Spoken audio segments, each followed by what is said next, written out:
ଗଞ୍ଜାମ ଜିଲ୍ଲାରେ କାହିଁ କେତେ କାଳରୁ ରହିଆସିଛି ଶକ୍ତି ଉପାସନାର ପରମ୍ପରା। ଜିଲ୍ଲାର ବିଭିନ୍ନ ସ୍ଥାନରେ ରହିଥିବା ଅସଂଖ୍ୟ ଶକ୍ତିପୀଠ ଓ ମନ୍ଦିର ଏହାର ପ୍ରମାଣ। କିଛି ପୀଠ ଲୋକାଲୋଚନର ଆଢୁଆଳରେ ରହିଯାଇଛି। ଏପରି ଏକ ଶକ୍ତିପୀଠ ହେଉଛି ବ୍ରହ୍ମପୁର ସହର ଉପକଣ୍ଠ ଦକ୍ଷିଣପୁରରେ ଥିବା ତ୍ରିଶକ୍ତି ମନ୍ଦିର।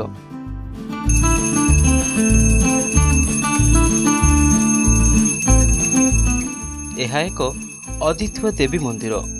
ଏଠାରେ ପୂଜା ପାଉଛନ୍ତି ତିନି ଠାକୁରାଣୀ ବା ତିନି ଶକ୍ତି, ତେଣୁ ତ୍ରିଶକ୍ତି ମନ୍ଦିର ଭାବେ ଏହାର ନାମକରଣ ହୋଇଛି।